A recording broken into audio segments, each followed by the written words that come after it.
Well, I want to thank this distinguished group of leaders for joining us this afternoon for this discussion.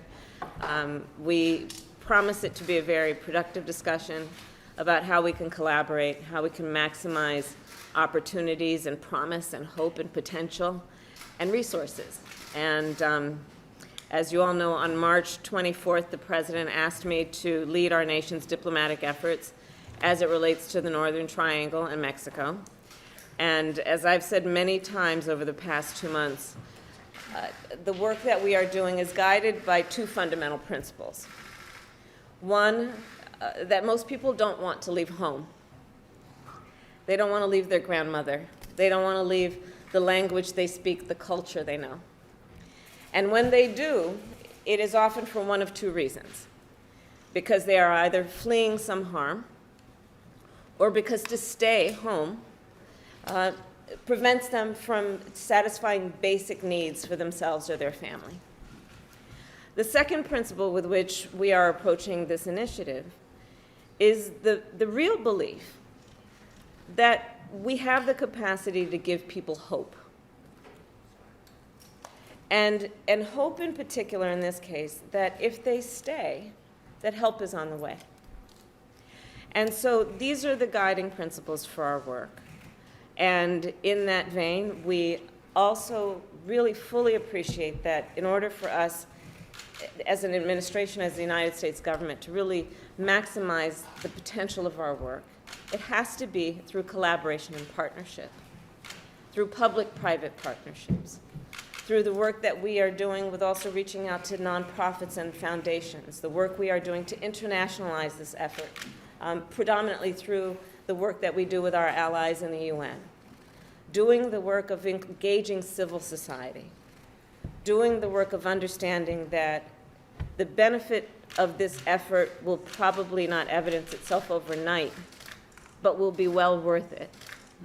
But we do understand our work is in the context of longstanding issues that are both about acute factors and are about longstanding and deep-rooted factors that include issues of violence and corruption, that include issues of food insecurity, that include the impact that everyone around the world has experienced in terms of extreme weather conditions.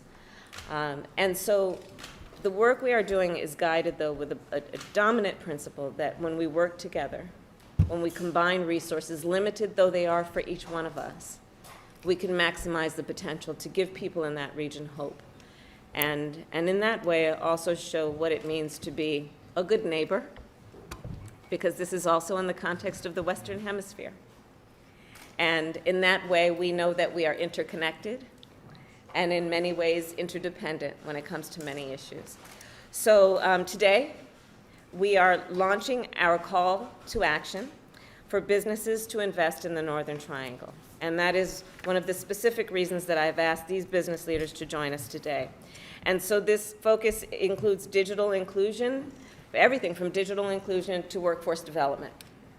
I believe that the businesses, in particular our private business sector, have a very significant role to play, as we all know, in creating jobs, in promoting economic opportunity, and in long-term development. I am proud that we have companies already in the United States who have committed to act. We have MasterCard, who intends to partner across sectors to bring 5 million people in the region into the digital economy and to support 1 million small businesses. This is a commitment that's already been made. I'm excited to report that Microsoft will work with local partners to expand broadband access for up to 3 million people in the region in the next year. I'm pleased to report that Nespresso will expand coffee sourcing activities in Guatemala and start in Honduras and El Salvador, supporting local communities and farming communities with a minimum of $150 million in purchases, in price premiums, and technical assistance. So these are but a few examples of the commitments that have already been made. But the call to action is to bring these leaders and others together so that we can do what I think we do best, which is make a commitment to get something done and then see it through, understanding that giving hope is not about just having a dream of giving hope. It is about action that results in tangible benefit. that gives people a sense of what is possible for themselves and for their families.